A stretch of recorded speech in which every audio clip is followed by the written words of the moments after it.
Hola Felipe, Sergio Lizana, Fabián Muñoz, buenos días. Hola, profe, buen Hola, día. profe. Buenos Hola, días. ¿cómo están? Hola, profe, ¿cómo está?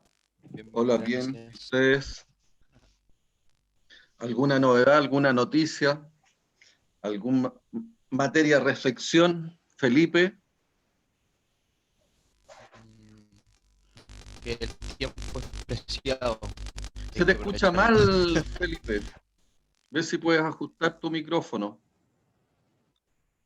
Debe ser el internet, profe. Internet. Ya no, pero ahí se te escucha mejor.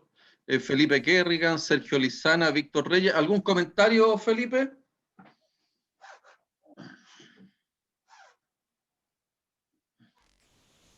No, no la verdad, profe. No. ¿No?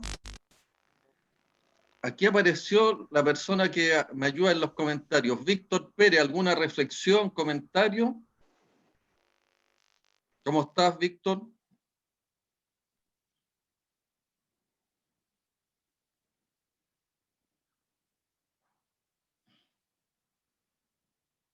Víctor, Víctor Pérez. O sea, será Víctor Perdón, Rey, ¿no? Eduardo Pérez, Eduardo Pérez. Ahí sí, profesor. Ya. Buenos días. Hola, Eduardo. ¿Cómo está? Bien, ¿y tú? Bien también. ¿Alguna noticia que te haya llamado la atención? No, no Mm. la derrota de ayer de la selección, pues, pero eso. Lamentable. La verdad es que no. Como que he estado avanzando en hartas cosas de la UI, no me he informado mucho respecto a lo que ocurre. Ya. Yo leí algo, Eso. profe. ¿Ah? Yo leí algo. A ver, ya Sergio, coméntalo. Estuve leyendo que el día de ayer el Tribunal Ambiental de Antofagasta conoció un acuerdo que antes de eso era confidencial entre el Consejo de Defensa del Estado y Codelco por un proyecto de la división de El Salvador.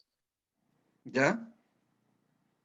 El proyecto Rajo Inca que busca extender la vida útil de la división ¿Ya? y el Consejo de Defensa del Estado había interpuesto una demanda por temas ambientales principalmente, por daño ambiental. Y eso, ¿en qué condición quedó? ¿O esa es la demanda que hace el Consejo ahora, actualmente? Eso fue la demanda que hicieron en su momento, pero ahora llegaron a un acuerdo donde Codelco asume responsabilidades ambientales, diciendo que va a invertir 21 millones de dólares en algunas cosas, más de 35 millones de dólares para disminuir el consumo de agua en el proyecto. Ya. ¿Y eso te parece interesante? Lo vamos a ver. ¿Ah? Lo vamos a ver. ¿Mm? Ok. ¿Mm? Hay- Bastián Saavedra, ¿cómo estás?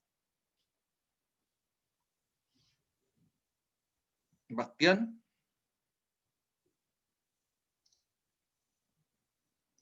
Hola, profe. ¿Bien ¿y usted?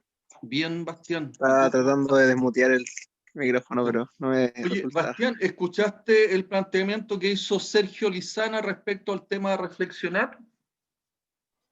Llegué cuando estaba hablando sobre un acuerdo entre Un Codelco y el acuerdo de Estado tipo sobre... ambiental. Sí, Sí, sí, hasta ahí llegué. ya. ¿Pero te parece el tema o no? Sí, sí, sí me interesa. Ok. Víctor Reyes, Sí, profe. ¿cómo está Víctor? Bien, Bien. ¿Le parece el tema o no? sí, creo que sí. Ok, vamos a ir con ese tema, pero previamente yo les voy a mostrar y voy a hacer una breve pasada por el tema que yo traía. ¿Ah? Previamente a algunas noticias, o sea, yo estoy en el periodo, me ha sido muy lento el tema de revisar las pruebas, yo pretendo terminar de aquí a este fin de semana ya las pruebas, la próxima semana no tenemos clase. Por lo tanto, yo igual, terminando de revisar las pruebas, se las voy a publicar, y posteriormente en alguna de las clases vamos a hacer los comentarios respectivos, de manera general, para que ustedes vean, digamos, dónde tenemos que reforzar. Entonces, ese es uno de los temas que yo quería comentarles. El otro, de que si estaban todos claritos, que la próxima semana no tenemos clase.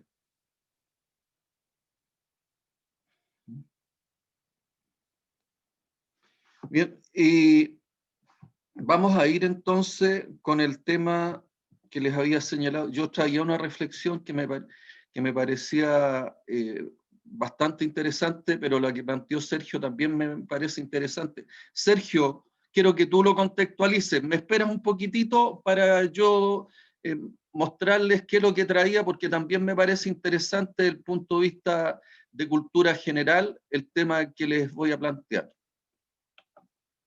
Sí, claro, profe. ¿Mm?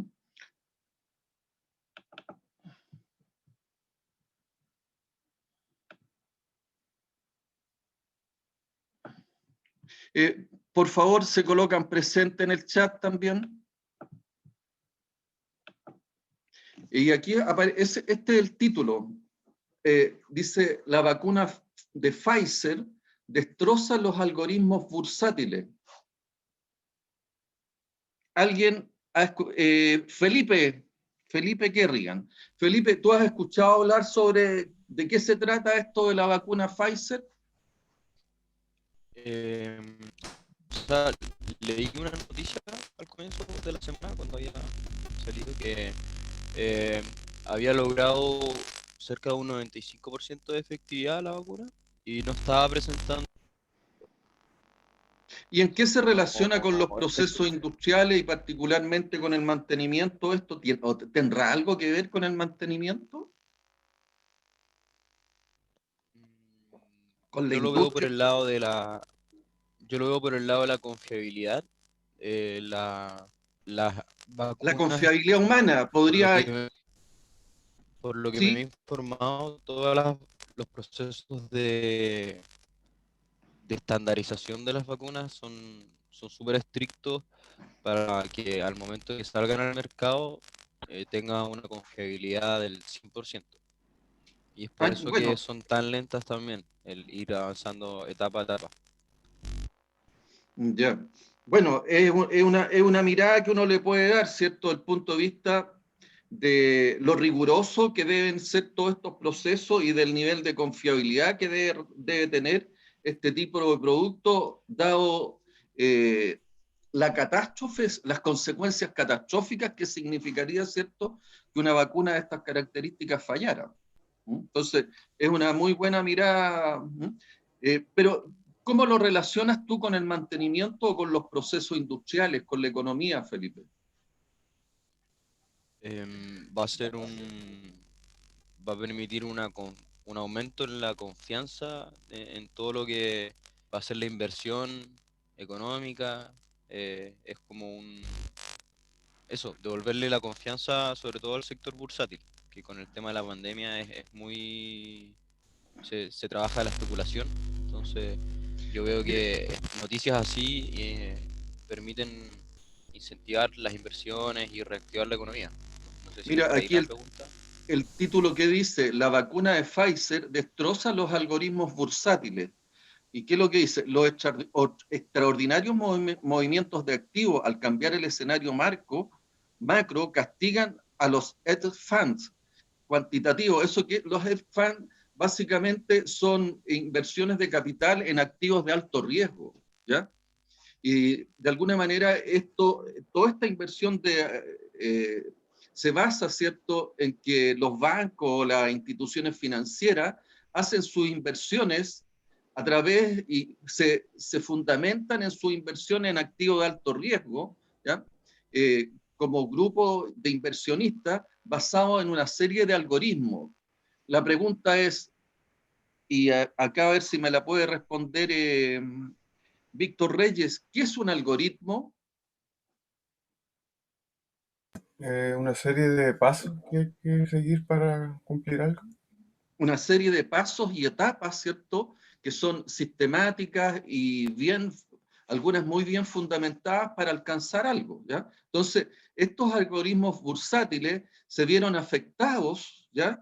Dado que generó un escenario muy diferente a lo que con los sistemas y los algoritmos que se trabaja normalmente, lo que significó, cierto, de alguna manera una incertidumbre, un desorden frente a, esta, a estas inversiones en activos de alto riesgo, ¿ya? Ahora, evidentemente ese desorden es un desorden más, y que uno lo ve en los resultados de sus inversiones, o las empresas lo ven en el resultado de sus inversiones, como algo en definitiva positivo por el hecho que Pfizer baja las incertidumbres. Y todos los análisis de incertidumbre que se hacían por la vía de esos algoritmos hoy día no operan de igual forma. Por lo tanto, Pfizer sí ha impactado, y a posterior, ¿cierto?, apareció la vacuna rusa, que dicen que inclusive tiene una mayor confiabilidad. Entonces, la aparición de esto evidentemente afecta positivamente los mercados, sobre todo los mercados en el mediano largo plazo para el año 2021. ¿Ya? Por lo tanto, ¿qué es lo que se prevé? ¿Cierto? La aparición de esta vacuna baja la incertidumbre, mejora algún aspecto del punto de vista de la confiabilidad humana, es decir, las personas, las personas en conjunto con el tema de las competencias, que está muy relacionado con el capital humano, mejora las perspectivas de las personas desde el punto de vista de lo que es el capital social, ¿ya? El capital humano se compone de lo que es un capital de carácter intelectual, que es el conocimiento. Por otro lado está el capital cultural, fundamentalmente fundado con las costumbres, con los ritos, y que pega muy fuerte desde el punto de vista de lo que son los proyectos. Muchos proyectos, ¿cierto? Muchas veces basan sus éxitos en lo que es la gestión del cambio y en lo que es la gestión cultural. Y finalmente, y lo que se relaciona, ¿cierto?, en este caso con el capital humano, mejora el capital social. El capital social está compuesto, ¿cierto?, fundamentalmente con aspectos relacionados con la salud física y la salud psicológica, que son los aspectos más relevantes de lo que es el capital social. Y mirado desde ese punto de vista, ¿cierto?, si las personas prevén que van a haber menos enfermedades, prevén que la pandemia puede ser controlada, y también desde el punto de vista de lo que es los aspectos psicológicos, estos también pueden ser controlados. Evidentemente, los performance respecto al comportamiento de la industria y de estos activos, ¿cierto?, de alto riesgo, pasan a tener pasan en definitiva a tener un mejor comportamiento y un menor riesgo. Por lo tanto, ¿qué es lo que podemos concluir? Que la vacuna de Pfizer, ¿cierto?, sí hace una muy buena contribución, al igual que la vacuna rusa, en todo lo que es el bienestar y todo lo que es y asociado a esto, ¿cierto?, todo lo que es el desarrollo industrial y cómo se activa el mantenimiento y cómo pudieran aparecer nuevas oportunidades de trabajo para todos ustedes. Es decir, es una muy buena noticia. ¿Mm? Es una muy buena noticia mirada desde el punto de vista, ¿cierto?, social, una muy buena noticia desde el punto de vista industrial, una muy buena noticia desde el punto de vista económico y una muy buena noticia desde el punto de vista del bienestar humano, que es cierto, son los esfuerzos que se hacen tanto a nivel gubernamental como de todas las instituciones a objeto de que las personas se encuentren mejor. Esa es una, y ahora vamos, ¿cierto? Si alguien tiene algún comentario lo puede hacer, si no, le damos paso, ¿cierto?, a que Sergio Lizana nos haga un poco la contextualización de lo que ocurrió con estos proyectos o con este acuerdo desde el punto de vista ambiental entre Salvador y el Consejo de Defensa del Estado. Fue Sergio, ¿no? Sergio, tú con la palabra. Gracias, profe. Sí, la verdad es que me llamó la atención porque en primera instancia yo no sabía que el Consejo del Estado era el responsable de fiscalizar de alguna manera esto y quien interponía demandas del tipo ambientales. La verdad es que no sabía que ellos eran los responsables de hacer eso.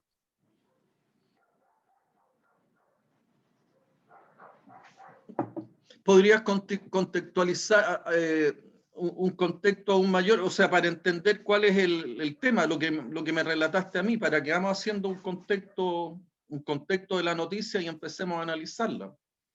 Sí, claro. Bueno, el proyecto Rajo Inca es un proyecto que presentó Codelco para extender la vida útil de la división del Salvador, debido a que se estima que a fines, a ¿Qué es fines del próximo año, Codelco? ¿Qué es la División Salvador, Sergio? bueno, Codelco es una empresa estatal, minera principalmente, y la división Salvador es una minera ubicada en la región de Atacama que opera desde el año 59, si no me equivoco, y tiene tanto minería a rajo abierto como subterránea. Y se estima que las reservas del mineral se van a agotar a fines del próximo año, entonces tienen que hacer un proyecto para extender la vida útil y poder seguir explotándolo. Bueno, para que vamos precisando, la división más que una minera particular o privada, Codelco, ¿cierto?, es la principal empresa del Estado, que fundamentalmente, como lo dice, es la empresa del cobre de Chile, ¿ya?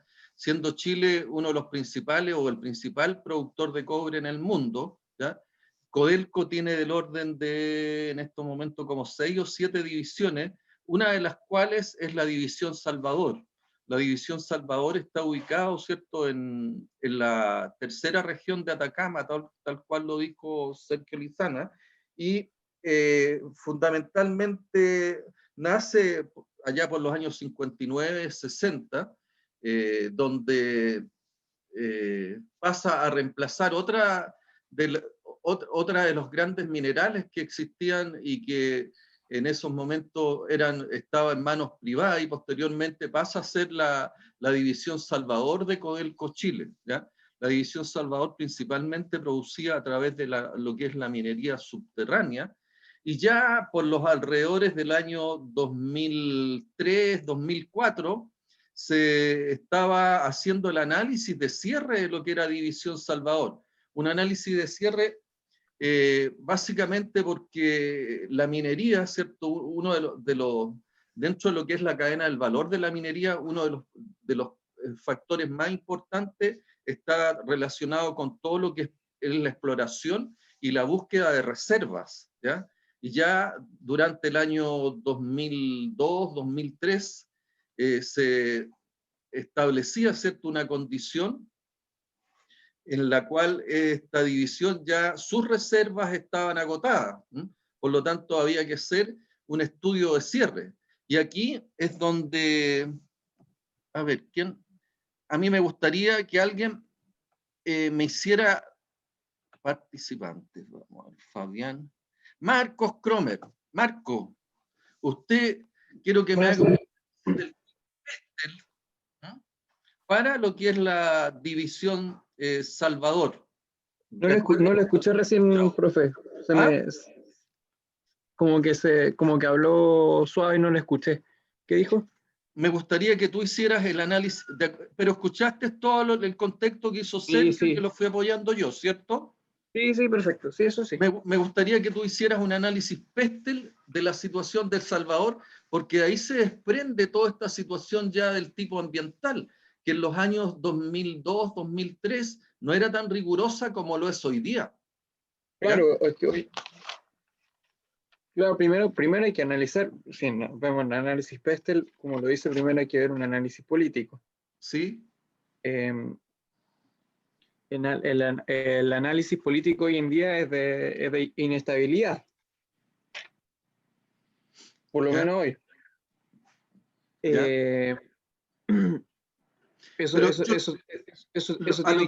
A lo que hay que llevar es que esta decisión, que es una decisión netamente política económica, viene y también estratégica, ¿ya? Porque esto está muy cercano, ¿cierto?, también a ciertos límites, o sea, próximo a algunos países limítrofes.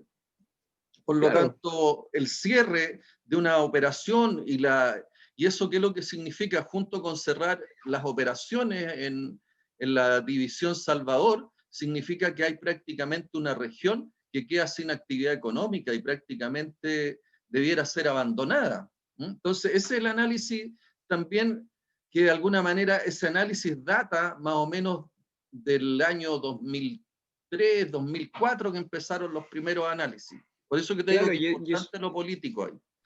y eso afecta directamente a lo económico y lo social, sobre todo en la zona donde está emplazada la División Salvador. Desde las políticas sociales que tiene Codelco, donde están implementadas todas sus divisiones, desde incluso las villas donde viven sus trabajadores, las ayudas sociales que tienen, son trabajos que se van a perder o que vamos a tener que empezar a reconvertir, y gente va a quedar sin su sueldo.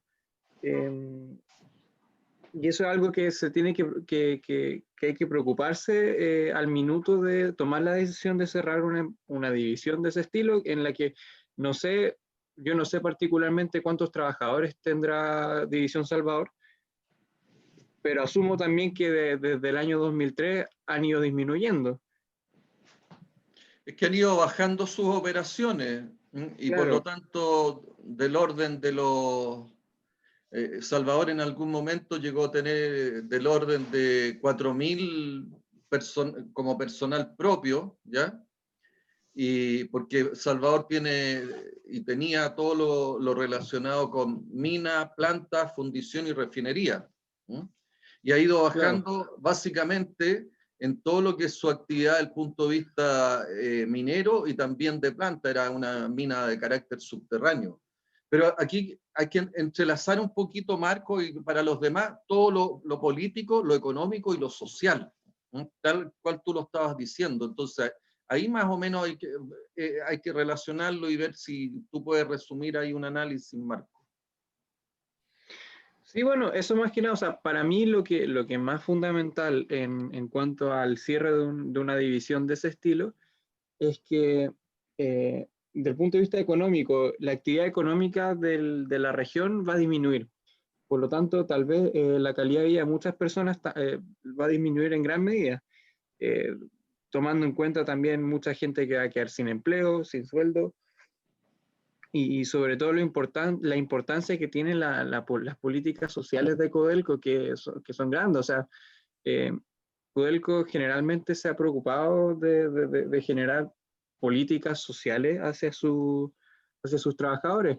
Además que, si bien la división ha bajado sus niveles de productividad o de sus niveles de producción durante el tiempo, aún así sigue siendo un golpe, ya desde el punto de vista político, a la empresa más grande del Estado, que empieza a perder importancia, o más que perder importancia, empieza a perder fuerza y empiezan a perder trabajadores, empiezan a perder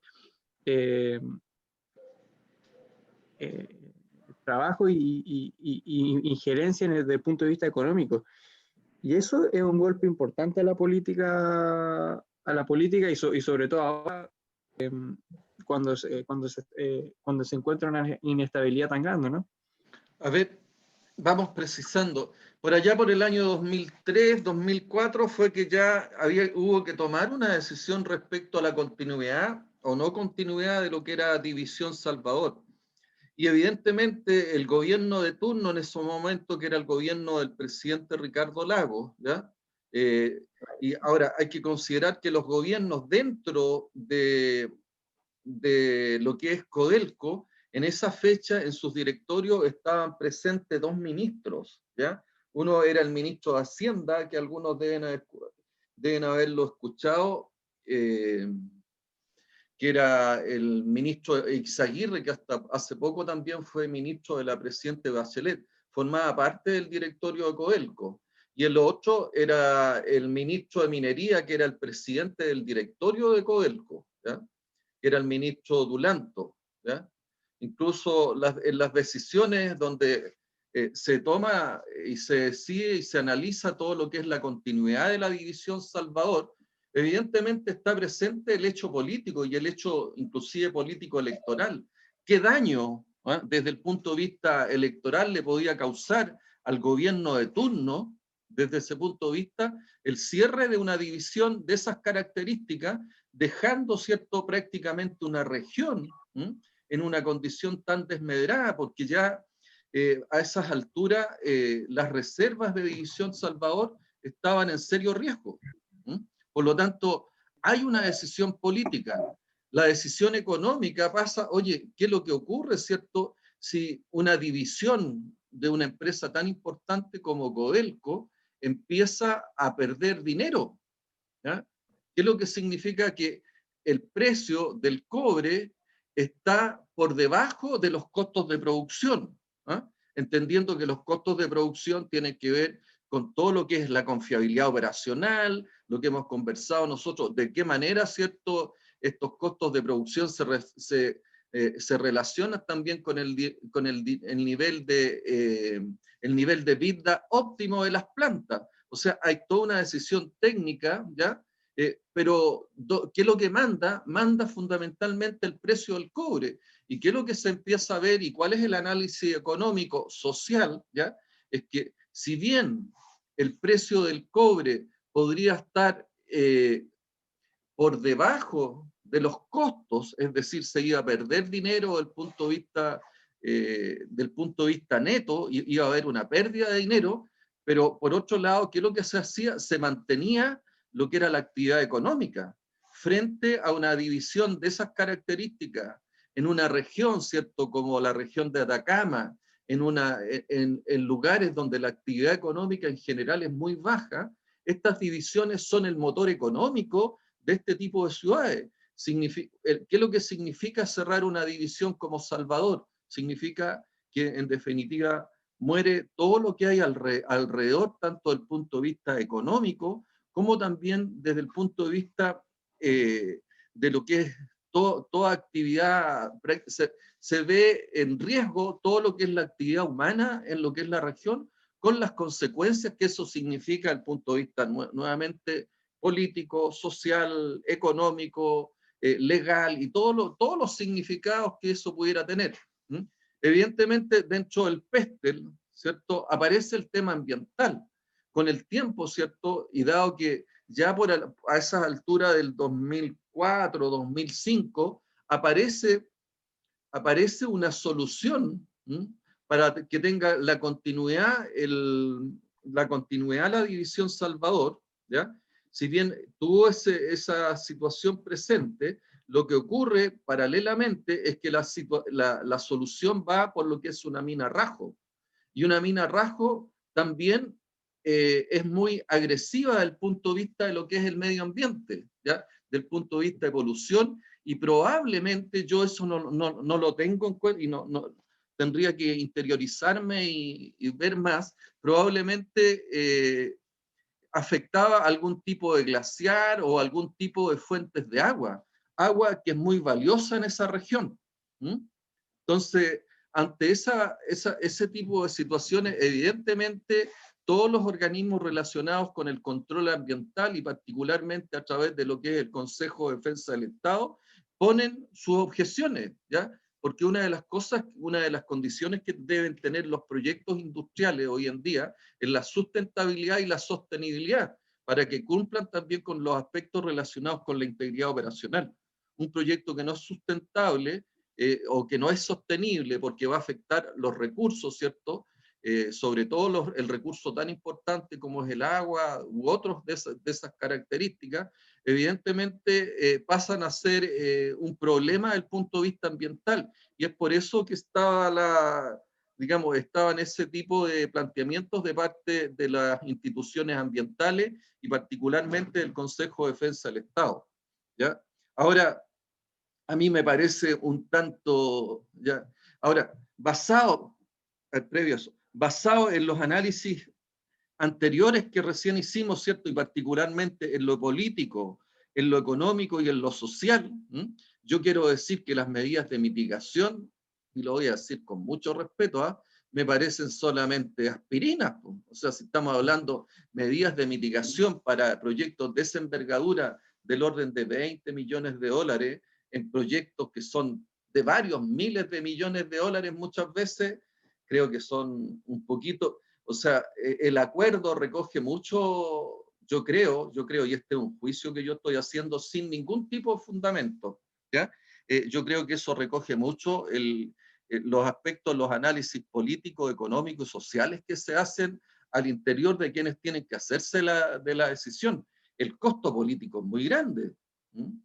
Tomar una decisión de cierre significa dejar miles de personas y miles de familias sin empleo y en una situación como la cual estamos viviendo hoy día, realmente eso resultaría dramático y el costo político, el costo social, no hay ningún gobierno que esté dispuesto a hacerlo.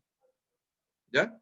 Por lo tanto, si bien hay medidas de mitigación que a la luz de quienes, o sea, a la luz de las personas que no conocen mucho el tema pudieran parecer unos muy buenos acuerdos, yo creo que por los montos y para los montos que se manejan en la industria minera, son montos bastante bajos, que por lo menos, y que son acuerdos fundamentalmente basados en este análisis PESTEL que estamos haciendo, o sea, basados en el costo político que esto tiene, en el costo económico y en el costo social.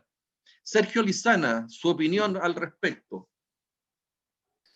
Yo también había notado lo que usted dice, profe, porque se habla de una inversión de por lo menos 1.200 millones de dólares para el proyecto y en 1.220 no es nada. ¿Mm? O sea, yo creo que los efectos ambientales. Igual vamos a tener problemas ambientales debido digamos, al nivel de las inversiones para mitigar ese nivel de inversión global. Es poco. Entonces, pero no sé si entienden, por eso que es importante cuando uno hace este análisis de contexto, este análisis PESTEL, porque hay que darse cuenta cómo pega en lo político, o sea, qué gobierno está dispuesto a decir, mira, yo cerré División Salvador, con lo cual toda la región de Atacama prácticamente queda desnuda de actividad económica. ¿Qué gobierno es capaz de hacer eso? ¿Qué gobierno es capaz de aceptar su responsabilidad social frente al cierre de una empresa de esas características? Entonces, cuando corresponde tomar decisiones de esa envergadura, estos análisis que estamos aprendiendo a hacer pasan a ser relevantes. ¿Ya? Profesor, tengo Dígame. una pregunta. Sí. Perdón por interrumpirle, pero No. me gustaría como saber, igual como aterrizar un poco una idea que tengo sobre que el aspecto económico, en el fondo también como que Codelco pasa a ser como en el fondo Chile. Y, o sea, igual leí hace un tiempo que el nivel de endeudamiento era bastante alto. Entonces, como, ¿dónde está ese punto en que Codelco es como Chile haciéndose cargo como de la actividad económica nacional y deja de ser tan importante el beneficio económico como empresa? A ver, lo que hay que entender es que Codelco, ¿cierto?, es la principal empresa de Chile.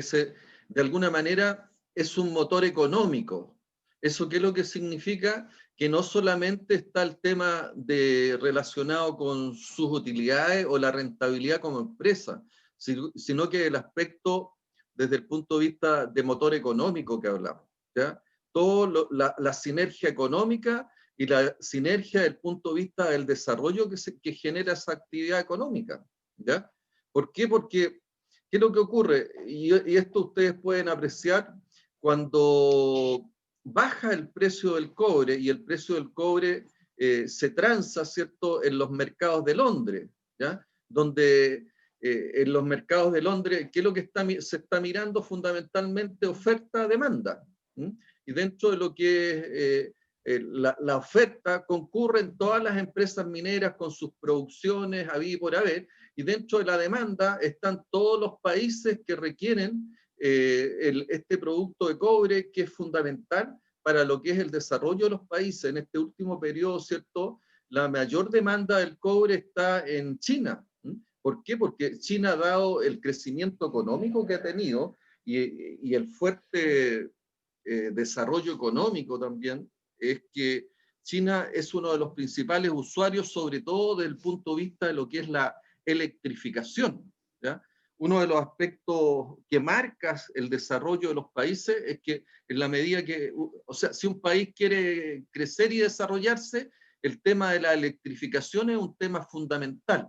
Por lo tanto, todo lo que es el material cobre es fundamental para lo que es el desarrollo del país y el desarrollo industrial. Y China es uno de los que ha tenido, digamos, la mayor explosión de crecimiento en estos últimos años, ¿ya? Por lo tanto, mirado desde ese punto de vista, la industria del cobre, ¿cierto? Siendo la principal industria desde el punto de vista de generación de actividad económica, porque alrededor de un foco industrial como lo que es la industria del cobre, crecen todas las industrias de Chile, porque hay mayor demanda de manufactura, ¿cierto? Hay mayor demanda del punto de vista de los servicios de transporte, hay mayor demanda de todo el punto de vista de la logística, de servicios de alimentación, servicios de salud, servicios informáticos, todo un movimiento económico, ¿ya? Entonces, de alguna manera, el crecimiento del país está marcado, ¿ya?, por el crecimiento de lo que es su principal industria. Una de las cosas que hoy en día todavía se busca, ¿cierto?, es algún tipo de sustituto para esta industria, que es una industria extractivista. Las industrias extractivistas tienen serios problemas del punto de vista de lo que es sustentabilidad y sostenibilidad. Entonces, inclusive habían algunas iniciativas que son el desarrollo de una industria como lo que es la industria agroalimentaria. Y la industria agroalimentaria, por otro lado, requiere de mucho recurso hídrico, de agua dulce, ¿ya? Por lo cual esa es una debilidad, pero todo lo que es el desarrollo de la industria agroalimentaria se está viendo, y eso es importante que ustedes lo tengan en cuenta como mecánicos, ¿cierto?, apoyado por todo lo que es la incorporación de plantas desalinizadoras. Pero esa es toda otra industria que lo que se está buscando por esa vía es reemplazar o tener algún sustituto alternativo a lo que es esta industria extractivista, porque es la industria más importante que tenemos hoy en día en el país, a través de las cuales se desarrollan las tecnologías que permiten, ¿cierto?, el desarrollo también de las otras industrias. ¿Por qué se dice que de alguna manera Codelco marca, ¿cierto?, el desarrollo y la actividad económica en Chile? Porque es la principal empresa que incorpora moneda dura, como es el dólar. ¿Ya? Entonces, evidentemente, si una de las cosas importantes que tiene Codelco también es que, si bien es una industria, es una empresa que tiene una gran deuda, como lo señalaba, ¿quién fue? Cristian Figueroa, ¿fue cierto? ¿Quién me preguntó? No, profe, fui yo, Eduardo Pérez. Ah, perdón, Eduardo, ya fue Eduardo. Entonces, si bien Codelco hoy día tiene una gran deuda del orden de los 17.000 o 18.000 millones de dólares, que es Claro, mucho. por eso era mi duda, que como que yo veía que en el no estábamos endeudando mucho, pero creo que, como usted lo explicó, el beneficio de fomentar la economía nacional es mucho mayor. Claro, lo que pasa es que esos niveles, ese alto nivel de endeudamiento está relacionado también con el nivel de inversión que necesita una industria como la minera. La industria minera, para que mantenga competitividad, tiene que mantenerse en permanente crecimiento. ¿Por qué? Porque de otra manera, ¿cierto? Si cae, a ver, inherente al negocio minero y al negocio particularmente del cobre, nosotros tenemos que, en la medida que aumenta la explotación, también cae la ley del cobre. La ley del cobre significa el contenido de cobre que está en cada una de las piedras que se extraen, ¿ya? Los contenidos de cobre han evolucionado desde los años 50 a la fecha, de contenidos de cobre del orden del 2,5%, hoy día estamos hablando de la explotación de yacimientos del orden del 0,7, 0,8, que son ya alta ley. Y eso impacta mucho los costos de producción. Por lo tanto, inherente al negocio minero y particularmente el cobre, en la medida de que aumenta la explotación y pasan los años, es que cae la ley del cobre, y como cae la ley del cobre, yo necesito mantener los equilibrios económicos. Y para poder mantener los equilibrios económicos y los niveles de ingreso, tengo que entrar a aumentar producción, aumentar extracción de mineral perdón, no es aumentar producción de cobre, sino que para mantener la producción de cobre, yo necesito extraer más mineral, ¿ya? Y la extracción de más mineral significa que yo tengo que aumentar mis capacidades de planta, mis capacidades de fundición, mis capacidades de refinería, porque tengo más estéril, menos metal. Pero para poder hacer esa extracción tengo que moler más, tengo que fundir más, tengo que refinar más, ¿ya? Entonces, evidentemente, esa es una de las debilidades que tiene la industria, que necesita gran cantidad de inversión. Y ustedes han escuchado, ¿cierto?, que empresas como Codelco, que lo que tienen que hacer, normalmente prácticamente todos sus excedentes tienen que entregárselo al Estado. Por lo tanto, ¿cómo lo hace para invertir si su dueño no está invirtiendo? O sea, necesariamente, y esa es parte de una política de gobierno o política de Estado, donde dice, oye, quien se endeuda es Codelco. Aunque el que debieran en parte endeudarse o se endeuda a través de Codelco es el Estado de Chile, que es el dueño de Codelco, porque el dueño es el que tiene que invertir. Adicionalmente al tema de la ley de cobre, está, ¿cierto?, en que todos los yacimientos mineros, ¿ya?, en la medida que aumenta su explotación, también aumenta la distancia de transporte. Es tan así que la mina Chuquicamata, que era en su momento la mina Rajo más importante del mundo, la más grande del mundo, tuvo que transformarse hasta hace poco, y el año 2019 recién inició su explotación como mina subterránea. Eso debido, ¿cierto?, a los problemas con lo que es la distancia de transporte. Y el tercer elemento, el primero es la ley, segundo la distancia de transporte, tercero es el tema de la dureza del mineral. En la medida de que uno empieza a profundizar también, o a profundizar la explotación del mineral, cambia lo que es la dureza. Se pasa normalmente un mineral primario, que es mucho más blando, de un mineral secundario, que es mucho más blando y normalmente, y en muchos casos es mineral oxidado, a un mineral del tipo primario, que es una roca mucho más competente, mucho más dura, y que requiere, ¿cierto?, para su procesamiento de mayor energía eléctrica, porque es mucho más dura, tiene varios problemas desde el punto de vista del procesamiento, ¿ya? Por lo tanto, también para poder mejorar todas esas condiciones, la industria minera necesita estar en constante crecimiento, y para ese crecimiento se necesita inversión. Y si el Estado no se pone con las empresas del Estado, evidentemente las empresas tienen que endeudarse. Ahora, ¿qué es lo que ocurre? Se endeudan a través de lo que son la venta de bonos, como que prácticamente la venta de bonos viene a ser como ventas de acciones, pero como Codelco no puede emitir acciones porque Codelco es del Estado, lo que se emiten son bonos. Y esos bonos, ¿ya?, en la medida que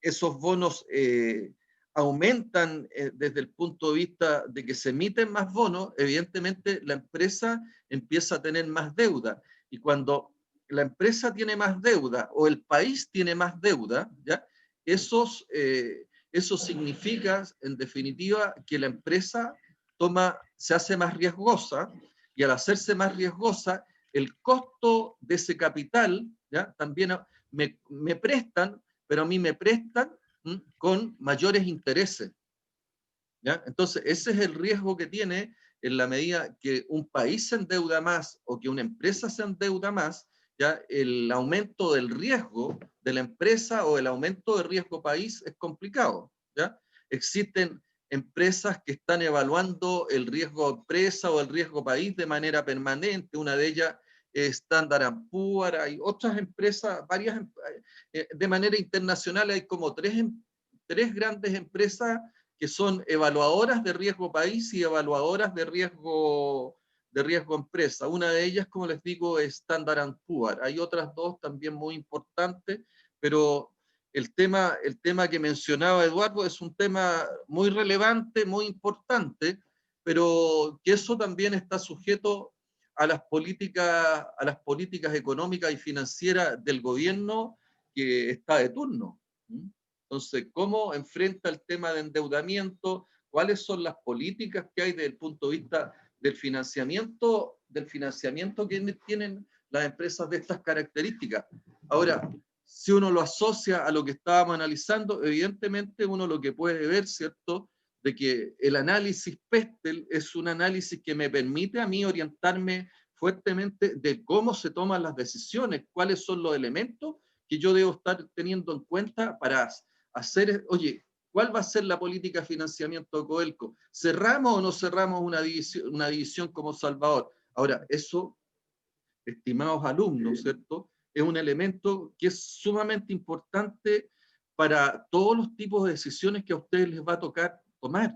O sea, sus decisiones no son netamente técnicas, sus decisiones están marcadas por todos estos análisis que uno tiene que hacer. Por eso que a mí me interesa hacer estas reflexiones, porque yo quiero que ustedes amplíen su mente mucho más allá del tema netamente técnico. Lo técnico muchas veces pasa a ser una herramienta que a nosotros nos sirve para que estas decisiones políticas, económicas, sociales, tecnológicas, medioambientales y legales que nosotros tomemos estén bien respaldadas desde el punto de vista de lo técnico. ¿Por qué? Porque con el mantenimiento, la ingeniería de mantenimiento y la gestión de activos, lo que buscamos nosotros es llegar al nivel de confiabilidad operacional óptimo, de tal manera que los activos no fallen, ¿ya? Que los activos cumplan su función y nosotros podamos sacarle el máximo de rentabilidad a los activos físicos, económicos, financieros y también los activos sociales, que fundamentalmente somos las personas,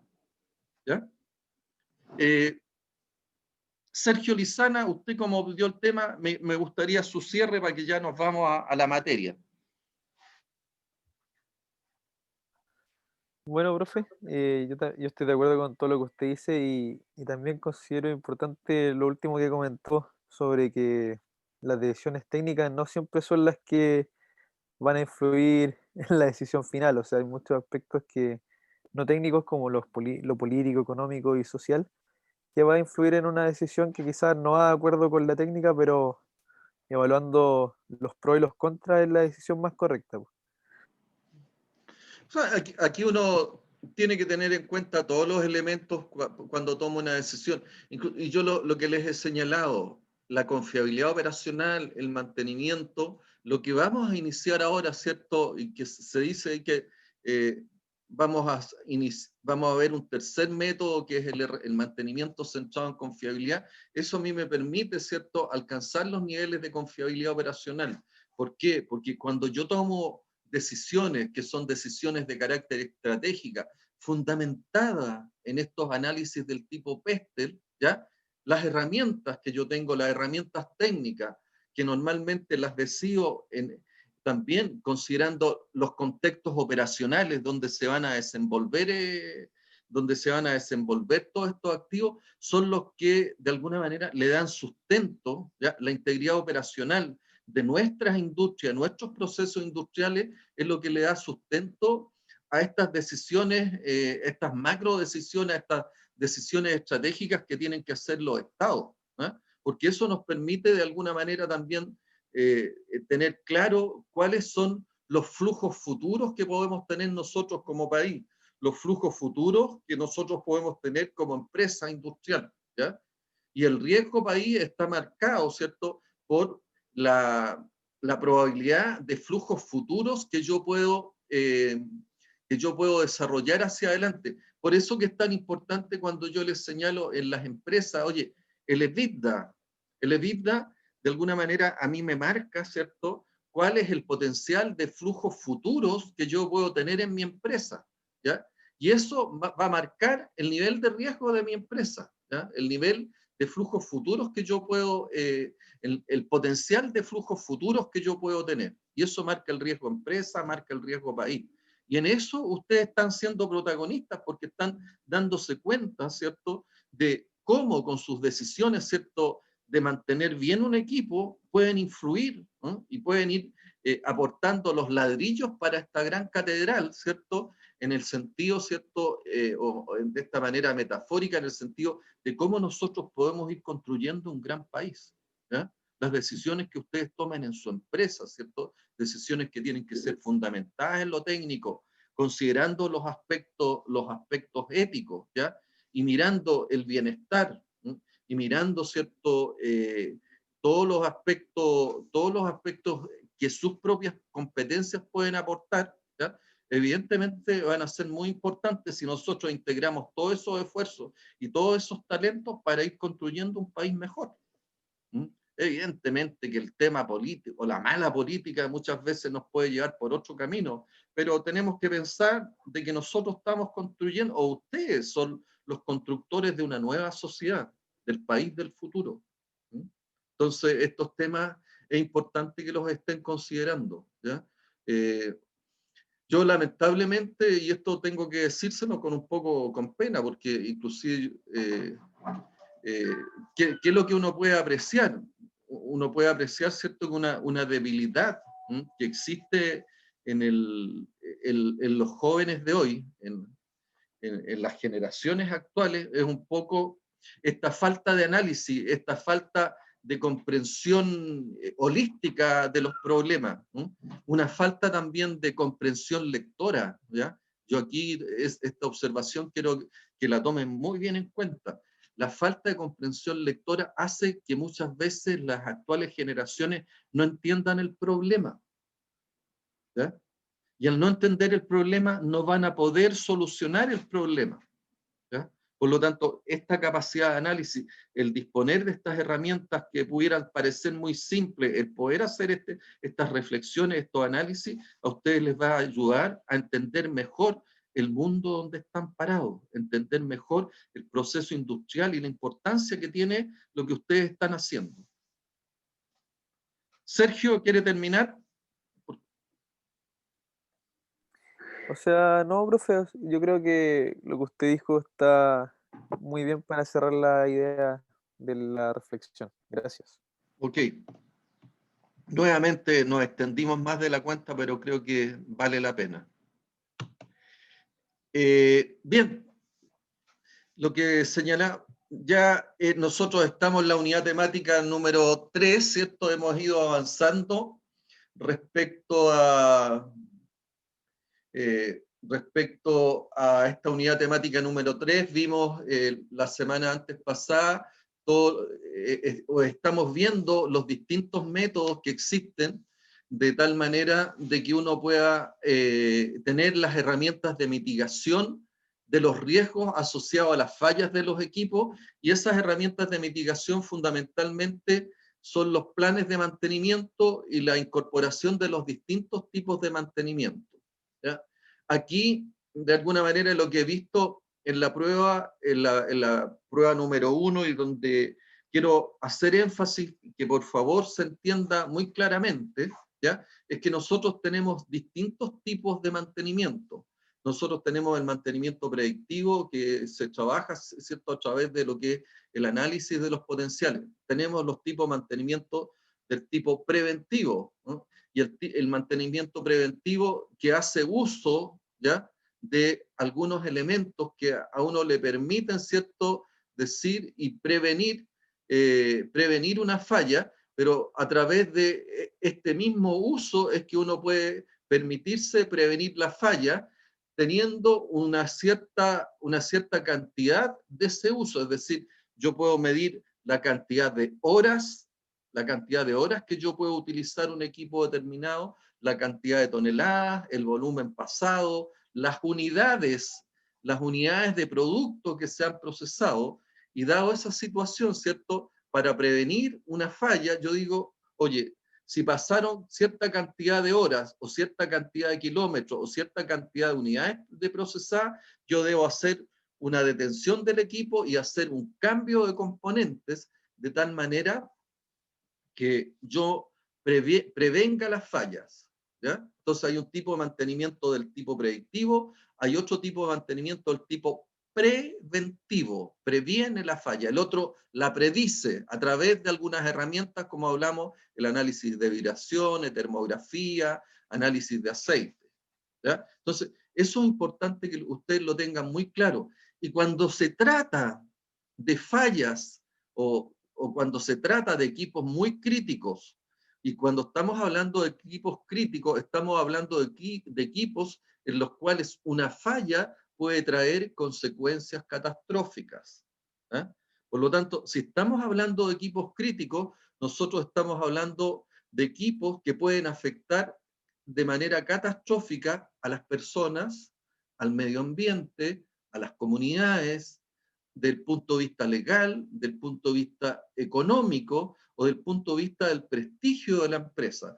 Todos esos efectos y todas esas consecuencias podemos tener. Entonces, y cuando se trata de alguna falla, de algún modo de falla o de alguna falla, ¿cierto?, de carácter que tiene consecuencias catastróficas, yo debo necesariamente desarrollar un mantenimiento o aplicar un mantenimiento antes de la falla. No nos podemos permitir que el equipo falle. Por lo tanto, el tipo de mantenimiento correctivo no se aplica y no corresponde aplicarlo cuando se trata de aquellos equipos que pueden tener una consecuencia catastrófica del punto de vista, como le he dicho y lo reitero nuevamente, económico, ambiental, legal, de prestigio y o desde el punto de vista de afección a lo que son las comunidades, ¿ya? Entonces, esos aspectos son los cuales ustedes tienen que estarse y darse cuenta que no se pueden ver afectados, no pueden verse de alguna manera involucrados en una falla. Por lo tanto, yo ahí tengo que aplicar los tipos de mantenimiento, el tipo predictivo o preventivo. Ahora, si yo no encuentro una actividad del tipo predictiva o preventiva, y como les decía, las consecuencias son sobre todos estos factores, ¿ya? El económico, el medio ambiente, el legal, el prestigio de la empresa, evidentemente yo no puedo permitirme, ¿cierto?, que esa falla ocurra. Por lo tanto, necesariamente, si yo no encuentro una tarea ni predictiva ni preventiva, yo tengo que pensar en el rediseño. Tengo que pensar en rediseñar, pero no me puedo permitir que tenga lugar una falla. ¿Por qué? Porque estamos hablando de consecuencias catastróficas, ¿ya? Entonces, ¿ya? Si yo no encuentro una tarea de mantenimiento o no encuentro también algún tipo de rediseño que a mí me permita impedir que la falla ocurra, necesariamente yo tengo que pensar o dejo de lado el proyecto o hago un proyecto nuevo, cambio de tecnología, ¿ya? El ejemplo, Profe, dígame. cuando usted dice que no encuentro una tarea de tal tipo, ¿se refiere a que no encuentro una manera de hacer la mantención o de que no encuentra falla? No, pues tú o sea, tú lo primero que haces es buscar alguna tarea del tipo predictiva para ese modo de falla, de tal manera de impedir que la falla ocurra. Pero muchas veces tú no encuentras una tarea del tipo predictiva que sea razonablemente eficaz, ¿ya? Y te vas a exponer con un alto riesgo a que la falla ocurra, ¿ya? Pero si yo no encuentro una tarea predictiva, desde el punto de vista del mantenimiento, me queda buscar alguna tarea del tipo preventiva. Y me pregunto también, y me hago la pregunta, ¿existirá alguna tarea preventiva, cíclica, de reparación? ¿Ya? Y si la respuesta es no, la pregunta siguiente, ¿existe alguna tarea preventiva, cíclica, de sustitución? Y si la respuesta es no, yo debiera preguntarme, oye, ¿esto afecta al medio ambiente? ¿Afecta a las personas? ¿Puede afectarme desde el punto de vista legal? ¿Puede afectarme desde el punto de vista del prestigio de la empresa? Y si la respuesta en este caso es sí, yo tengo que decir, oye, si yo no tengo una tarea que me impida que la falla ocurra y me va a afectar con consecuencias catastróficas a los factores que he señalado, yo no puedo permitirme que eso ocurra. Por lo tanto, tengo que pensar en el rediseño. ¿De acuerdo? Y aunque no afecten de forma catastrófica, igual es No, mejor... si no, por eso estamos hablando. Uno cuando hace la evaluación de riesgo, también considera, ¿cierto?, cuál es el modo ALARP, cuál es el nivel de riesgo aceptable para esa actividad. ¿Mm? ¿Cuál es el nivel de riesgo aceptable? ¿Ya? Y el nivel de riesgo aceptable va a depender de cada una de las empresas. Entonces, ¿qué es lo que uno busca? Si se trata de riesgos que me puedan producir, de riesgos muy alto, ¿ya?, con consecuencias graves o catastróficas, evidentemente yo no puedo dejar que falle el sistema. Tengo que encontrar, por lo tanto, y lo busco por la vía del mantenimiento por la vía del mantenimiento predictivo en primer término. Segundo término, busco el mantenimiento preventivo cíclico de reparación. Después busco el mantenimiento preventivo cíclico de sustitución. Si no encuentro ninguna tarea de esos tres tipos que sean proactivas, tareas proactivas que se antepongan a la falla, yo no me puedo permitir igual dejarlo corriendo el equipo o el sistema de tal manera que me exponga a que el sistema falle. Porque si el sistema falle, va a matar personas, va a contaminar gravemente el medio ambiente, me va a afectar desde el punto de vista legal o me va a afectar desde el punto de vista del prestigio que probablemente tenga que cerrar la empresa. ¿Se Profesor, entiende eso? entonces, ¿Mm? profesor, entonces cuando no existe una opción de rediseño, lo que se debe hacer es parar la operación de esa máquina, de ese equipo, por ejemplo. Es que existe una lógica y un principio en esto, ¿cierto? Nosotros dijimos que no pueden haber afecciones a lo que es el HSEC. El HSEC no puede ser afectado. ¿Eh? ¿Por qué? Porque si tú dejas operando la máquina, vas a matar a alguien. Claro. Entonces, ¿podrías ética y moralmente, y también desde el punto de vista económico, matar a alguien? No, pues, No, pues. de ninguna manera. ¿Podrías tú traer consecuencias catastróficas para el medio ambiente? No, pues tampoco. ¿Podrías tener consecuencias catastróficas desde el punto de vista legal que signifique cárcel para los ejecutivos o el cierre de la empresa? No, nada de eso.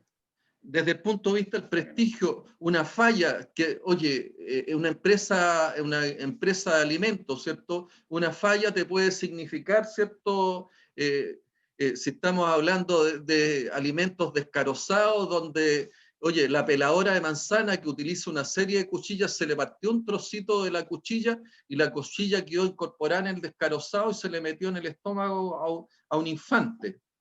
Falleció el infante. ¿Te puedes permitir eso desde el punto de vista del prestigio de la empresa? ¿Alguien irá a pensar en comprar descarozado alguna vez más? Imagínese. Por eso te Eso. digo. Entonces, si yo no encuentro una tarea del tipo predictiva o preventiva que impida que ese tipo de fallas ocurran, yo tengo que pensar o rediseño la máquina, rediseño el proceso. Si no encuentro una tarea de rediseño, tengo que pensar o descarto el proyecto, no me meto a los descarozados o no me meto no me meto a esa industria porque no tengo las condiciones, no tengo las capacidades para tener el negocio bajo control. Y la forma de tener el negocio bajo control de tal manera que no me afecte económicamente, que no me afecte desde el punto de vista de las personas, no me afecte legalmente, no me afecte el prestigio, es que yo tengo que desarrollar buenos planes, matrices de mantenimiento desde el punto de vista del funcionamiento de los activos. Acuérdense que los activos para funcionar tienen que cumplir una serie de funciones, aparte de la función principal, que es la de producción del servicio o el producto a la cual yo me estoy dedicando. ¿Les queda algún tipo de duda en eso? Yo en el certamen los vi vacilantes en esa respuesta, por lo tanto, por eso que a mí me interesa que hagamos énfasis y a todos les quede muy claro este tema de que si nosotros tenemos consecuencias catastróficas producto de una falla y no tenemos las medidas o no tenemos las herramientas, no podemos seguir adelante. Entonces, bueno, ahí está donde ustedes tienen todas las herramientas, aprenden diseño de máquinas, resistencia a materiales, transferencia de calor, conocen de equipo, han hecho proyectos, hacen proyectos, están aprendiendo ahora mantenimiento, tienen todas las herramientas para resolver los problemas. ¿A través de qué? ¿Y cómo lo aplican? A través de la aplicación de estos planes de mantenimiento. Y hoy día, ¿cierto? Particularmente estamos aprendiendo a través del GRM, a través del el GRM es gestión de riesgo y mantenimiento, donde nosotros aplicamos fundamentalmente la herramienta, la ISO 31000, a través de lo que es el RBM, el mantenimiento basado en riesgo, donde nos preocupamos, ¿cierto?, de establecer las probabilidades de falla a través de herramientas de carácter estocástica, a través del árbol FTA, que son herramientas, digamos, del punto de vista matemáticas, que nos dan una gran exactitud respecto al tiempo medio entre fallas, respecto a la probabilidad de falla, que nos permiten tomar las decisiones para poder anteponernos a la falla. O el RCM, el mantenimiento centrado en confiabilidad, que vamos a ver en el día de hoy. ¿Ya? Víctor, ¿te queda claro? Víctor Reyes. Sí, súper. ¿Sí? El tema, ¿por qué nosotros tenemos que encontrar este tipo de herramientas, Víctor, de tal manera de impedir que estas fallas catastróficas ocurran? ¿Empieza a hacerte sentido? Sí, ¿Víctor? sí me hace sentido. ¿Mm? Entonces, y para una introducción más general de lo que es el RCM, en la etapa 1, nosotros, ¿qué es lo que hacemos? Definimos la visión de la empresa, la misión de la empresa, los propósitos estratégicos, ¿cierto? Cuáles son las actividades que nosotros debemos desarrollar para alcanzar los resultados, y este propósito estratégico, esta misión, esta visión, ¿ya? Para ello, nosotros definimos una estructura organizacional de tal manera de que todas las actividades que se requieran para alcanzar los resultados, para alcanzar el producto o servicio que nosotros queremos, con el cual nosotros vamos a satisfacer las necesidades o vamos a resolver un problema, ¿ya? Eso, de alguna manera, establece cuáles son las prioridades que nosotros vamos a tener como empresa. En segundo término, ¿cierto? Nosotros, esas prioridades que tiene la empresa son las prioridades que nosotros transformamos como las prioridades de mantenimiento, ¿ya? Y para tener claro, ¿cierto?, cuáles son esas prioridades de mantenimiento y ver de qué manera nosotros podemos resolver y dar satisfacción a esas prioridades para la empresa desde el punto de vista del mantenimiento, es que nosotros hacemos en la segunda parte del modelo de mantenimiento el análisis de la situación actual, a través de lo que son auditorías, diagnósticos, a través de lo que son los análisis de proceso, y estos análisis de proceso a mí me permiten también establecer cuáles son las funciones, hacer los análisis funcionales, ¿ya? Identificar las funciones, ¿ya? Identificar las funciones. Y una vez que yo identifico las funciones, ¿cierto? Y en los diagramas de proceso voy estableciendo las distintas actividades, voy definiendo las maquinarias y equipos que yo desarrollo, ¿ya? Para satisfacer esas prioridades que tiene la empresa y poder dar lugar a los productos y servicios y los resultados de esos productos y servicios que me alcancen los niveles de integridad operacional que yo busco. Es que el tercer paso, ¿ya?, cuando se trata de empresas del tipo brownfield, el tercer paso es identificar cuál es la maquinaria más crítica, cuál es la maquinaria más importante, ¿ya? Y es así, ¿cierto?, que hemos aprendido a hacer los análisis de criticidad de las máquinas que se hacen en la etapa 3. En la etapa 3, yo, ¿qué es lo que hago? Busco la probabilidad de falla de esa maquinaria y las consecuencias de fallas. Hemos aprendido cómo calcular las probabilidades estocásticas, a través, para aplicación de lo que es el RBM, y también hemos aprendido a hacer los cálculos de consecuencias, ¿cierto?, a través de esta matriz donde yo considero los aspectos de seguridad, considero los aspectos de producción, los aspectos ambientales y los aspectos relacionados con la factibilidad o la mantenibilidad de los sistemas, ¿ya? Y eso me permite evaluar la consecuencia. Y el valor del riesgo asociado a cada uno de estos equipos es la probabilidad por la consecuencia. En el caso del RBM, como les digo, el mantenimiento basado en riesgo, recuerden que usábamos y buscábamos la probabilidad estocástica.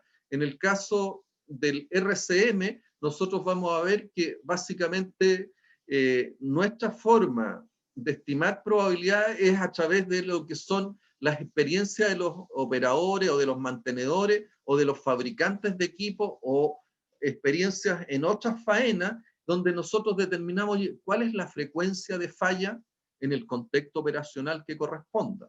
¿Eh? Y esa frecuencia de falla, por la probabilidad, es la que a mí me va a dar el valor esperado del riesgo o me va a permitir hacer la evaluación de criticidad. ¿Ya? Las maquinarias más críticas o los equipos más críticos, que normalmente nunca son los que uno piensa, ¿ya?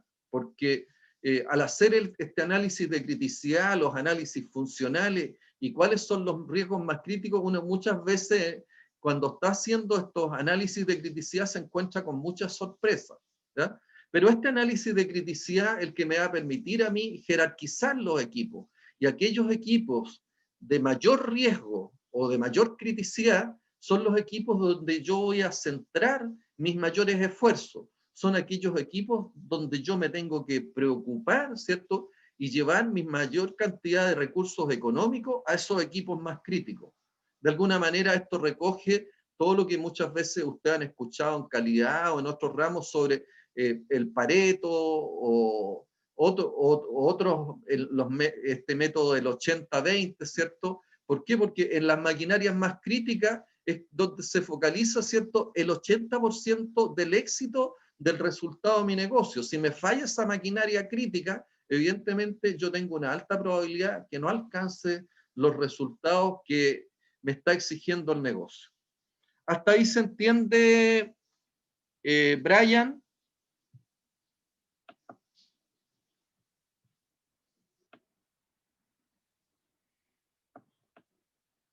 Se me fue. Oh, perdón, Bastián Saavedra.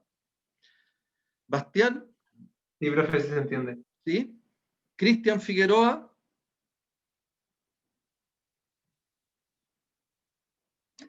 Sí, profe, ningún problema. Diego Matus, que no ha hablado nada, ha estado muy callado, Diego. Diego.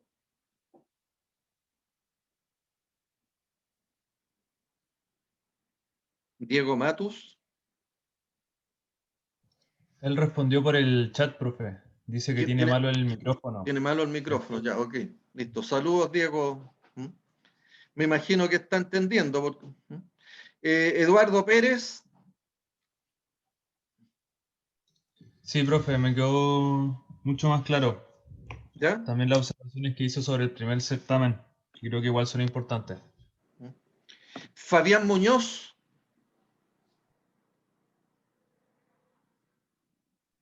Sí, entendido, profe. ¿Sí? Felipe. Sí, profe, lo voy siguiendo. ¿Ya? Marco. Sí, ningún problema. Sergio Lizana. También, profe, se entiende. Víctor. Sí, profe, ningún problema. Ok. Entonces,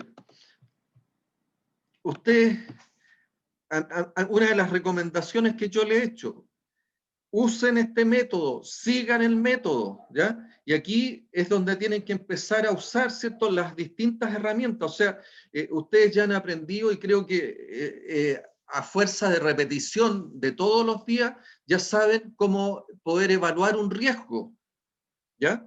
Saben y han aprendido a evaluar riesgos. O sea, uno muchas veces en la misma industria tiene que hacer estos inventarios de riesgos críticos, es muy necesario.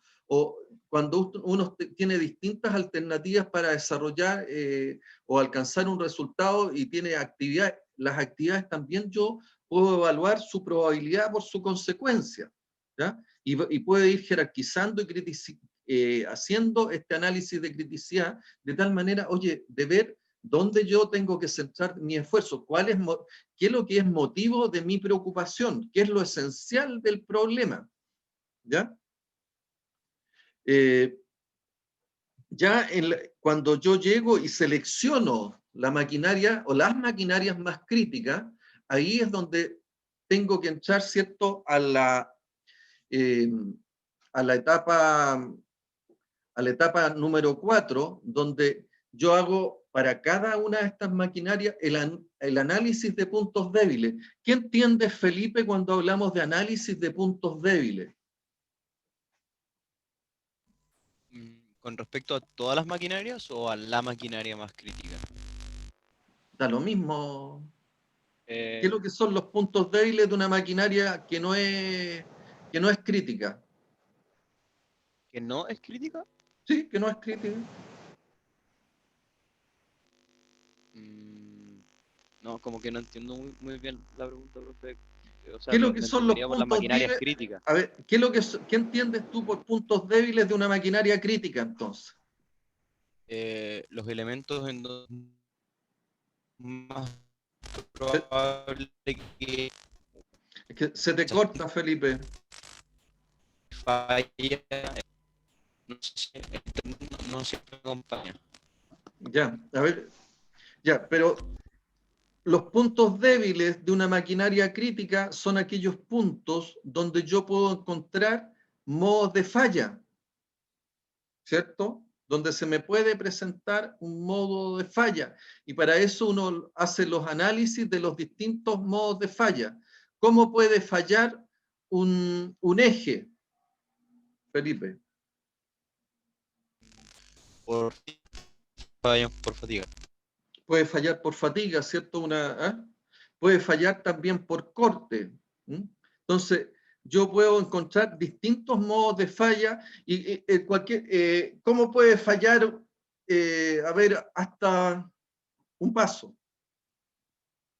¿Cuál es el modo de falla de un vaso? Que no cumpla la función. Por fractura. Puede quebrarse, fractura, sí, perfecto. ¿Ya? Y ese es el principal modo de falla, ¿cierto? O que el vaso tenga algún tipo de deformación, que de tal manera...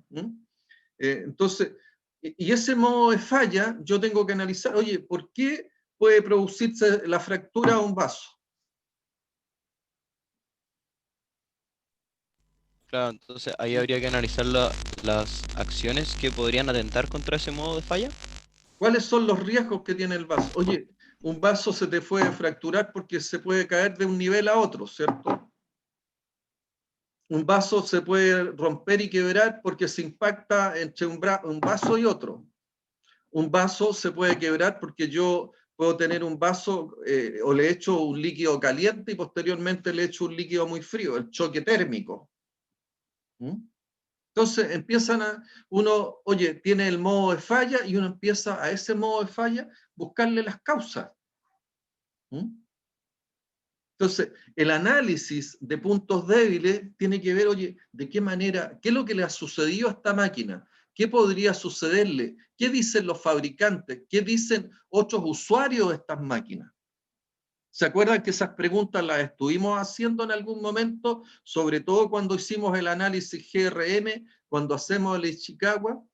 Entonces, nosotros, ¿qué es lo que buscamos? Los modos de falla están asociados, ¿cierto?, a las funciones.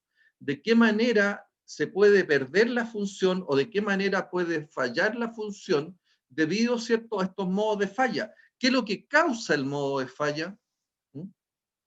El modo de falla, recién lo estuvimos viendo, o sea, puede causarlo un choque térmico, y ese choque térmico, ¿cuál es la causa de que ocurra ese choque térmico? Bueno, que la persona expuso, ¿cierto?, a este choque térmico a un vaso, ¿cierto?, que tiene ciertas características de cristal. ¿Y qué es lo que, y por qué esta persona expuso a un choque térmico un vaso? Bueno, porque no sabía, porque no quería, o porque tenía una mala motivación. O sea, no tenía las competencias para saber de qué modo podía fallar las funciones de este vaso. ¿Ya? O sea, otro modo de falla puede ser, oye, de que el vaso de alguna manera se craquelee y por lo tanto, desde el punto de vista estético, el vaso no sea presentable. O sea, yo no lo podría llevar a la mesa si estamos hablando que es un vaso que se usa en un restaurante. Un vaso craquelado, si no se mira desde el punto de vista artístico, definitivamente es un vaso que estéticamente no cumple su función. ¿Ya? Porque recuerden, estos vasos, ¿cierto?, tienen que tener una serie de funciones, tienen que ser, aparte de poder contener el líquido, ¿no?, que se requiere ya sea para cualquier motivo, que puede ser para beber o para hacer algún otro tipo de uso que no sea el beber. El vaso tiene que cumplir funciones del tipo ergonométrica, tiene que cumplir funciones del punto de vista de la estética, tiene que cumplir funciones desde el punto de vista de que yo este vaso, no podría ser un vaso, ¿cierto?, agudo tipo cono, de tal manera que yo no lo pueda depositar. En este caso, si ustedes ven, aquí tengo el vaso, yo lo deposito en la mesa, ¿ya? Pero si es un vaso cónico, evidentemente voy a tener, digamos, un vaso cónico con una base aguda, no voy a tener la posibilidad de depositarlo arriba de la mesa, se me va a caer, pues no va a cumplir su función. Entonces, tienen una serie de funciones y uno lo que tiene que ver, ¿cierto? Y ya no estamos hablando de esto, que es algo del punto de vista del diseño bastante simple. Estamos hablando de sistemas que sean de sistemas, inclusive muchas veces de complejos industriales, donde tienen que cumplir una multiplicidad de funciones, ¿ya? Y esa multiplicidad de funciones están todas expuestas a fallas y a distintos modos de falla, ¿ya? Entonces, cuando yo hablo de análisis de puntos débiles, los análisis de puntos débiles se analizan desde el punto de vista de qué modo puede afectarme la función. ¿Cuál es la consecuencia, ¿cierto?, de que me afecte la función? ¿Qué es lo que causa el modo de falla? Entonces, a eso muchas veces se le denomina el análisis ANFE o el análisis, en algunos casos, el FMECA. El análisis de estos puntos débiles, el análisis de los modos de falla. ¿Se entiende, Sergio Lizana? Sí, profe. ¿Ya? Respecto a lo que dice de las herramientas que utilizamos, seguimos todavía hablando de, ¿cómo se llama esto? Del modelo que vimos anteriormente, ¿verdad? Estamos hablando, cuando estamos, a ver, el tipo de herramientas, yo les he dicho, el GRM, que es gestión de riesgo en el mantenimiento y que se basa en la ISO 31000, es una metodología. Como alternativa yo podría utilizar, y se utilizan aquellas cuyas consecuencias podrían ser de carácter catastrófico, yo utilizo el RBM. Es una alternativa también. Pero yo también podría pensar en lo que es el RCM. En todos ellos, ¿cierto?, las etapas que se dan son las mismas, pero la metodología que yo puedo utilizar para el tema de buscar los distintos modos de falla son prácticamente, hago el análisis ANFE y en cada uno de ellos, ¿cierto?, busco los distintos modos de falla. Yo diría que la metodología que más estoy describiendo acá son el GRM, el RBM y el RCM. La que se escapa un poco en cuanto a esta metodología que utiliza fundamentalmente 8 pilares para identificar, jerarquizar, analizar los modos de falla, es el TPM, ¿ya? Pero aquí estamos hablando prácticamente de los tres métodos, ¿ya? Muchas gracias, profe. Sí, esa ¿Ya? duda tenía respecto a las etapas, que era como yo pensaba, que era lo mismo para esos tres tipos. Eso prácticamente es lo mismo, no debiera haber diferencia en los análisis, inclusive, yo les he insistido, cualquier método que ustedes vayan a utilizar, o cualquier método que ustedes conozcan más a fondo, pueden usar cualquiera, y lo interesante es que ustedes lleguen a identificar claramente, ¿cierto?, cuál es la máquina más crítica, cuáles son los modos de falla más críticos y cuáles son los tratamientos de esos modos de falla. Porque, ¿qué es lo que nos interesa a nosotros identificar? Identificar la confiabilidad operacional del sistema, llegar al nivel de confiabilidad operacional del sistema, de tal manera que nosotros alcancemos la integridad operacional y alcancemos los resultados, ¿ya? Entonces, las herramientas que utilicemos, ¿ya? En este caso, el modelo también es una herramienta, ¿ya? Los métodos de mantenimiento son herramientas que nosotros utilizamos para ir identificando el problema, ir acotando el problema. Los análisis que estamos haciendo también nos permiten, ¿cierto?, ir fijándonos e identificando cuáles son los sistemas de mayor riesgo. ¿Ya? ¿Qué es lo que andamos buscando? En definitiva, nosotros trabajamos para impedir, ¿cierto?, que un riesgo, que una acción o una actividad ocurra o no ocurra, de tal manera que se genere una pérdida o no logre un resultado determinado. ¿Ya? Entonces, eso es lo que uno va haciendo a través de esta herramienta, y esto le permite ir avanzando de manera sistemática, ordenada, holística, que es parte de lo que se requiere hacer en lo que se llama la gestión de los activos. ¿Ya? Pero fundamentalmente, si ustedes se fijan, todo esto está basado en lo que es riesgo. ¿Ya? Entonces, ese es un punto que en el mantenimiento y en la actividad industrial y en general, en todas las actividades, uno está haciendo evaluaciones de riesgo, de tal manera de ver, oye, ¿qué es lo más probable que ocurre? ¿Cuál es la consecuencia si esto ocurre? Ustedes lo están haciendo a diario, hasta cuando van a servirse un plato de comida que esté que está caliente. Oye, ¿cuáles son los riesgos que existen? Y ustedes se fijan si llevan un plato de sopa a la mesa, y si la mesa es una mesa de madera, muchas veces, oye, es necesario colocar un elemento de tal manera que este plato de sopa, ¿cierto?, no quede la marca sobre la mesa. O me tengo que preocupar, ¿cierto?, que no se vaya a derramar sopa caliente sobre la... Y muchas veces, ¿cierto?, ustedes ven, yo estoy con corbata, a veces, y a mí me encantan los fideos con salsa, y un riesgo extraordinario para las corbatas es que te salte salsa, salsa a la corbata. ¿Qué es lo que hace uno? Se coloca una servilletita en los restaurantes, en algunos restaurantes donde venden pasta y son restaurantes de buen nivel, te pasan una servilletita que uno se la coloca y protege la corbata y protege la camisa. ¿Ya? En otros no ocurre, y en la casa normalmente uno no se coloca servilletita, y si está con corbata, lo más probable es que la corbata resulte manchada. No son consecuencias catastróficas, porque si fueran consecuencias catastróficas yo tengo que pensar en otras medidas, en otros diseños, ¿ya? Pero ojo, ¿cierto? Un riesgo también, y aprovecho de transmitírselo, un riesgo que pasa también doméstico en todo esto de los calentadores de agua eléctricos, ¿ya? En más de una ocasión ha ocurrido, ¿cierto?, como estos quedan muchas veces a la orilla de una mesa o en un lugar donde uno los enchufa, quedan de manera a veces inestable, y muchas veces hay niños que se les da acceso a la cocina o a los lugares donde están esos calentadores.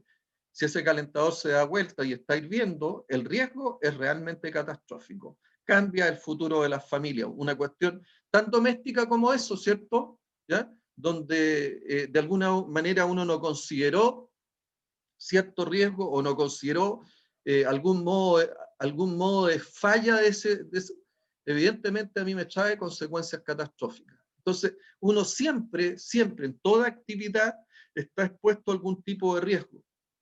Y siempre está tomando medidas para que no ocurra un hecho no deseado. Con mayor razón, ¿cierto? Bueno, no sé si con mayor razón, o sea, yo creo que uno en lo doméstico siempre está evaluando, y los más viejos, en la medida que uno se pone más viejo, se pone más conservador, se pone también más temeroso, ¿ya? Y por lo tanto, a todas las cosas le está evaluando riesgo. A todo le está evaluando riesgo. Oye, ¿qué es lo que, ¿y por qué? Porque uno ha tenido experiencia. Oye, el tema que yo les relato del calentador de agua es porque a un trabajador mío que en algún momento me llegó, oye, a mi nieta se le dio vuelta el calentador de agua, un desastre para la familia. ¿Y a quién, o sea, quién no conoce gente que no ha tenido accidentes automotrices, incidentes en la casa, que se cae de la tina? Los abuelos, una condición habitual donde les cambia la vida a los abuelos cuando se caen de las tinas. Riesgos, fallas, las fallas son riesgos. ¿Ya?